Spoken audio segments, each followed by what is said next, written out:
बहुजन विकास आघाड़ी के राजेश पाटिल ने झोंकी ताकत, जोर शोर से कर रहे चुनाव प्रचार। राजेश पाटिल ने पालघर लोकसभा की त्रिकोणीय मुकाबले के लिए जनसंपर्क अभियान में अपनी पूरी ताकत झोंक दी है। पिछले 2 दिनों से राजेश पाटिल ने दहानू तालुका में डेरा डाल अपने कार्यकर्ताओं के साथ गांव-गांव का दौरा कर जोर शोर से चुनाव प्रचार कर रहे हैं। बहुजन विकास आघाड़ी के उम्मीदवार राजेश पाटिल ने आज दहानू तालुका के भोदवड़, बोडी, झाई गांव का दौरा किया और मतदाताओं से सीधे मुलाकात कर उनकी समस्याएं जानी। राजेश पाटिल एक युवा और शिक्षित उम्मीदवार के रूप में मतदाताओं को आकर्षित कर रहे हैं। गांव-गांव जाकर वहां के युवाओं और बुजुर्गों से बातचीत कर मतदाताओं के दिलों तक पहुंचने वाले राजेश पाटिल के चुनाव प्रचार की तस्वीरें देखी जा सकती है। इसके बाद राजेश पाटिल ने सिरसाड़ भामटपाड़ा में स्थित साईं मंदिर में बाबा के दर्शन कर वसई विरार क्षेत्र में लोकसभा चुनाव प्रचार शुरू किया। इस मौके पर भी भारी संख्या में कार्यकर्ता के साथ साथ हितेंद्र ठाकुर, सितेश ठाकुर और पूर्व सांसद बलिराम यादव, थाने के जिला सेंट्रल बैंक के अध्यक्ष राजेंद्र पाटिल, वसई पंचायत समिति के अध्यक्ष अशोक पाटिल, पूर्व नगर सेवक जयश्री कीनी, कन्हैया भोईर, मिलिंद घरत, जिला परिषद सदस्य कृष्णा माली आदि उपस्थित रहे। ऐसा देखा जा रहा है कि गांवों से लेकर शहर तक पाटिल के चुनाव प्रचार को अच्छी प्रतिक्रिया मिल रही है। महिलाओं, पुरुषों के साथ साथ वरिष्ठ नागरिक भी प्रचार में बढ़ चढ़कर हिस्सा ले रहे हैं। पाटिल बताते हैं कि इस बार मतदाता यह विश्वास व्यक्त कर रहे हैं कि बहुजन विकास आघाड़ी पालघर लोकसभा 2024 भारी मतों से जीतेगी। ज्येष्ठ नेते आणि कार्यकर्ते या आपण सर्वांनी पालघर लोकसभेचा उमेदवार म्हणून माझी निवड केली आणि मला निवडणुकीला तिकीट दिलं, त्याबद्दल मी खूप मनापासून आपले सर्वांचे धन्यवाद व्यक्त करतो आणि आभार मानतो।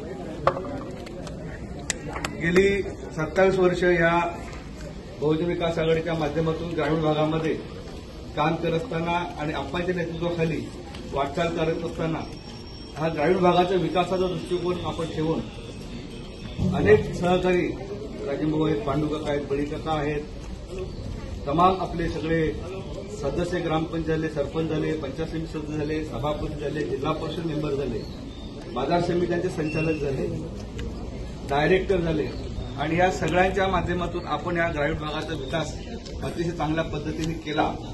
आपण सगळ्यांना ज्ञात असेल की 27 वर्षापूर्वी पाण्याचे आपल्याकडे एवढं मोठं दुर्भिक्ष होतं की घरोघरी आपल्याला पाणी जर प्यायचं असेल, मिळायचं असेल तर रात्री जागरण करून पाणी भरावं लागायचं। आज ही परिस्थिती आपली कुठेही राहिलेली नाही। एकही गाव असं पाडा नाही का तिथे पाण्याची टंचाई आहे। लाईट आपल्याकडे कमी व्होल्टेजने यायची हे सुद्धा सगळ्यांना माहिती आहे। आज ती परिस्थिती राहिली नाही। एकूण गावामध्ये शेवटपर्यंत लाईट पोहोचलेले एक गाव असं नाही का तिथे लाईट गेलेली नाही। म्हणजे रस्ता, लाईट, पाणी या ज्या मूलभूत सुविधा आहेत, ह्या मूलभूत सुविधा गेल्या 30 वर्षामध्ये या सगळ्या मंडळींच्या माध्यमातून आपणच्या नेतृत्वाने काम करत असताना आपण पार पाडल्या आणि माझा सक्रिय सहभाग त्याच्यामध्ये एवढ्या वर्षाचा आहे।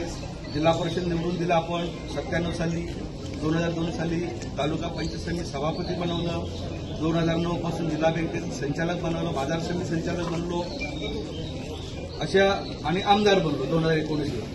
आणि ह्या सगळ्या कालावधीमध्ये मी एक गोष्ट आवर्जून केली ती म्हणजे लोकांचा सहभाग ठेवला, संपर्क ठेवला आणि लोकांची काम करण्याची भूमिका ठेवली आणि त्याच्यामुळे आज जो इथे प्रचंड जनसमुदाय कार्यकर्त्यांचा जमा झालेला ही आपल्या बहुजन विकास आघाडी एकता आणि अखंडताचं एक प्रतीक आहे। कारण एवढ्या वर्षापासून आपण एक परिवारसारखे इथे जमलेलो आहोत, वागलेलो आहोत, एकमेका सुखादुखात गेलेलो आहोत आणि आपलं नेतृत्व एवढं भक्कम आहे की एवढं कणखर नेतृत्व या संपूर्ण महाराष्ट्रामध्ये का भारतभर नसेल, हे आपलं सौभाग्य आहे आणि एकदम स्पष्ट आणि कामसू। त्याच्यामुळे आज जरी मी इथे बोलत असलो तरी माझ्या बाजूला आप्पा उभे आहेत असं मला सदैव भास असतो। कारण मी जर बोलत असताना, वागत असताना, काम करत असताना किंवा लोकांशी बोलत असताना काय चुकेल का, काय माझ्या हातून चूक घडेल का, ती खूप अगदी विचारपूर्वक मला ते वागावं लागतं आणि त्या पद्धतीने वागलो। त्याच्यामुळे आयुष्यामध्ये फार कमी चुका झाल्या असतील माझ्याकडून, जाणीवपूर्वक तर कधीच चूक केली नाही, कोणाला फसवलं नाही, कोणाला हे केलं नाही आणि त्याच्यामुळे आज आपल्या सर्वांच्या आशीर्वादाने एक भारताचं एक सर्वोच्च स्थान ज्याला संसद आपण सांगतो त्या संसदेमध्ये जाण्याचं एक भाग्य तिकीट त्याच्या माध्यमातून मला उपलब्ध करून दिलेलं आहे। आता त्या संसदेमध्ये बसवण्याची जबाबदारी आपली। आजपर्यंत एवढ्या ठिकाणी बसवलं, तालुक्याला बसवलं, जिल्ह्याला बसवलं, महाराष्ट्रामध्ये सुद्धा बसवलं, आता दिल्लीमध्ये बसवा असं मी आपल्याला मनापासून धन्यवाद हे करतो, कळकळीचं आवाहन। आता बसवा म्हणजे का बसवा, जिथे जिथे आम्ही गेलो, तालुक्याला बसलो, चांगलं काम केलं, जिल्ह्याला गेलो, जिल्ह्याला काम केलं, जिल्हा बँकेमध्ये गेलो, जिल्हा बँकेमध्ये राजेभाऊ आम्ही दोघंच डायरेक्टर, परंतु जिल्हा बँकेची पूर्ण सत्ता ही आपण आणली आणि त्याचा